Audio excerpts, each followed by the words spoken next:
Dear viewers, Assalamu alaikum. Good evening. Today I will discuss Israel-Palestine conflict. It's one of the most important protected conflicts in the world.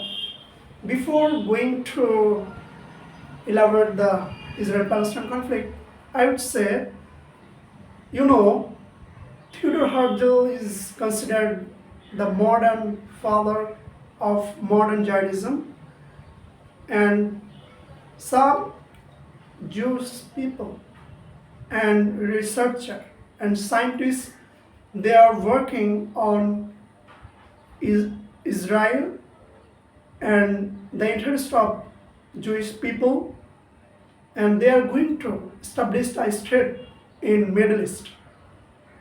However, before going to start the history of Israel-Palestine conflict, I would say some contemporary news that has been published international newspaper and international agencies. For example, Al Jazeera, they describe the Israel-Palestine conflict through their platform. If we see, for example, they published a report on Wednesday. They said at least 50 people are killed in attacks on northern Gaza, including in Jabalia refugee camp. Israel attacks on Gaza that have killed at least 84 people, medical sources told Al Jazeera, as indirect ceasefire talks continue in Qatar. You know, Qatar is brokered to mediate the Israel-Palestine conflict. Most of the time, some Middle East countries, especially under the leadership of Qatar, they mediated the situation, but we see they failed several times due to the protected nature of this conflict. At least 50 people are killed in Israeli attacks in northern Gaza, as I have already mentioned, including Jabalia refugee camp, since the early hours on Wednesday, according to medical sources. Gaza Ministry of Health said that almost 50 people were killed around Jabalia and 10 others in the southern city of Khan Yunis. There was no immediate comment from Israel military person or Israel military ministry. In Jabalia, rescue workers smashed through collapsed concrete slabs using hand tools lit only by the light of cell phone cameras to remove the bodies of some of the children who were killed. You know, in this conflict, a large number of children they have been killed due to the massacre and irrational attack on Palestine. They are violating human rights, they are violating international law and humanitarian law. It's primarily targeting residential homes in order to force families to leave these areas, to move to live in makeshift tents, which will facilitate any plans to displace them out of northern Gaza, the sources said. The attacks come as an Israeli delegation was in Doha to continue in direct ceasefire talks with Hamas through the mediators, Qatar, Egypt, and the United States, a day after release of Israeli-American captive Adan Alexander during a short pause in Israel's bombardment. You know, basically, Hamas and Israeli military personnel, they are the most and main conflicting parties of this conflict. Hamas and Israeli military, under the leadership of Netanyahu, they are working on this issue. On the other hand, some Middle East countries and also Western countries under the leadership of United States, they are working to mediate this conflict. On Wednesday, You know, President Donald Trump is visiting Middle East and some other countries of Asia. And on Wednesday, President Donald Trump, Middle East envoy Steve Witstrop, told Al Jazeera that great progress is being made on all fronts in the truce talks, ceasefire, both in terms of ceasefire and the resumption of aid entering the besieged enclave. Due to the conflict, most of the aid workers and other humanitarian organizations, they are not able to enter Gaza Strip due to the different kinds of restrictions that has been imposed by the military personnel of Israel. Witkoff said, without offering details, that he hopes that there will be a positive announcement soon.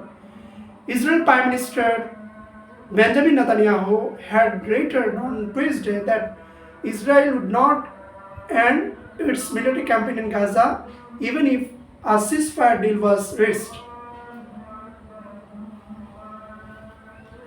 The 1948 Arab-Israel conflict is a significant turning point in a long and complex history between Israel and Palestine. But what triggered this escalation in violence, and how do Palestinians and Israel remember this conflict? We need to understand this conflict. It's the way the Middle East was divided in the early 20th century following the end of World War I.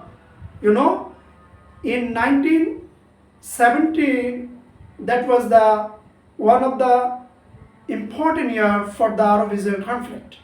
The British government took control of what was then called Palestine from 1917, issuing a mandate to help support the establishment of national home for the Jewish people. Just remember this year, actually, due to the declaration of Balfour and this in 1917, these two issues are most important indication of Israel-Palestine conflict. In 1920, there was the San Romeo Conference, which basically divided up the Middle East. So Britain, control of Jordan, Iraq, Kuwait, and the mandate of Palestine. France had control of Syria and Lebanon. The reporter say he thinks that if memory serves, there was the Britain was administering the mandate of Palestine on behalf of League of Nations, and there was a loose view that at some point intermediate point that Palestine may, if it was deemed, if the Europeans deem it necessary, have moved towards some forms of statehood. But there was a competing Jewish and Palestinian religions claims to the land dating back centuries. Dr. Al Mehrous is a senior lecturer in peace and conflict studies at the University of Sydney. He delivered these above-mentioned issues. The 1948 turning point in Palestine-Israel history. Actually, the SBS News, they published a report on this point. Their 1948 Arab-Israel conflict is a pivotal moment in the timeline of an ongoing conflict between Israel and Palestine. While the conflict then lasted less than a year, it led to the mass displacement of hundreds of thousands of Palestinians. At the same time, it marked the declaration of State of Israel. It's the main point and basic contention of issues of Israel-Palestine conflict.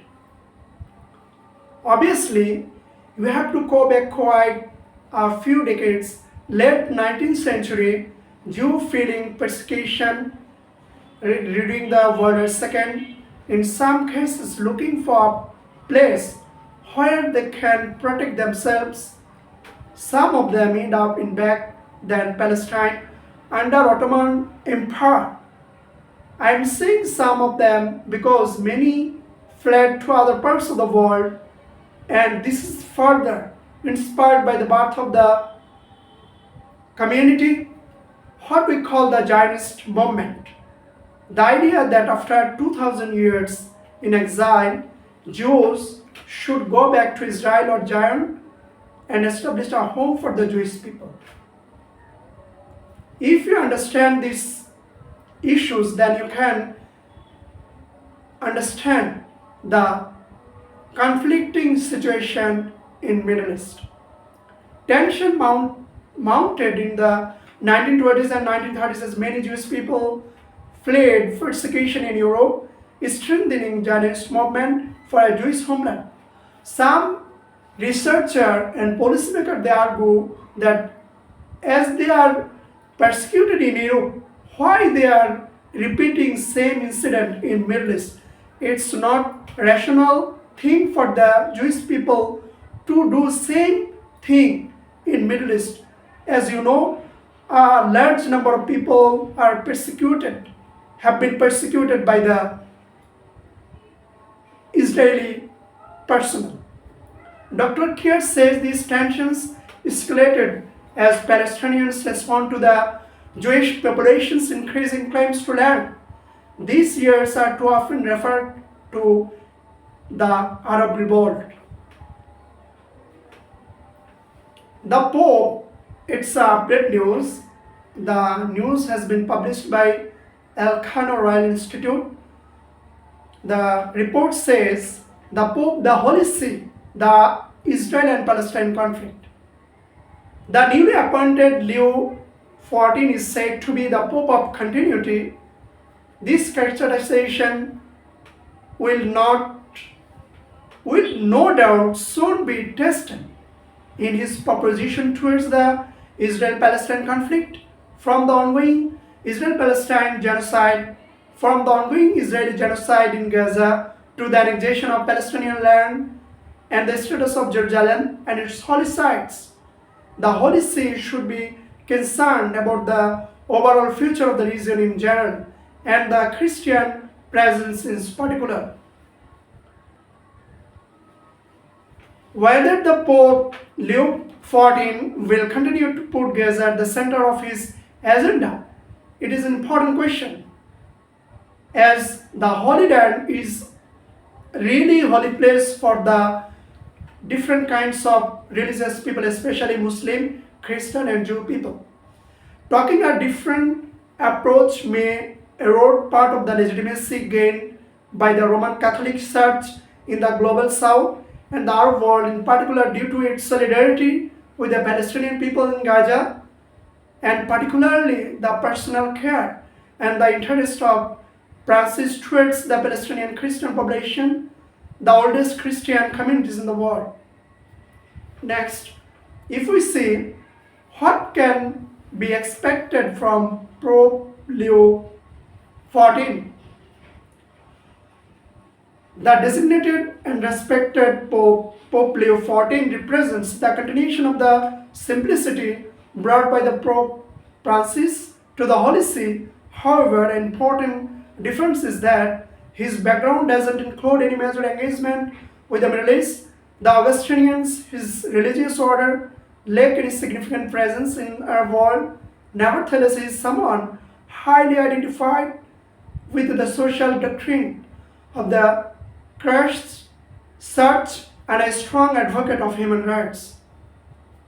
Historical background of Israel-Palestine conflict.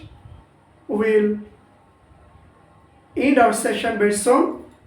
Since the 19th century, with the establishment of the Latin Patriarchate of Jerusalem, the Holy See heavily invested in building an important Roman Catholic presence in Palestine, mainly at the expense of the Orthodox Church. Its network of institutions, including several health and educational centers, provided the Roman Catholic community with a certain prominence in Palestinian society. Therefore, the Holy See was also aware of the concerns that Palestine Christians had over the Zionist project in Palestine and how it could affect their future. This is an important element of understand why the Holy See had opposed the Zionist projects in Palestine and the Balfour Declaration. Just it, just it had initially lobbied against the partition of Palestinian, fearing what it would be mean for the Catholic communities in the region as well as for the status quo of the Holy Site. The status quo reaffirmed the Berlin Treaty of of 1878 signed between European powers and the Ottoman Empire, established the modes of administration of the holy sites, the consequences of the creation of Israel in 1948, known by the Palestinians as Al-Nakaba, its important factor for the Middle East and Arab nations. Here Nakaba means the catastrophe that ended up confirming their fears. Dozens of parishes were closed. Almost 70% of the Palestinians Christian became the refugees, and the percentage of the Christian in Palestine fell from around 11% less than 3% within a year. Actually, the massacre and the bad policies of the Israel authority does not affect the Muslim community only, but also it affects the Christian communities also.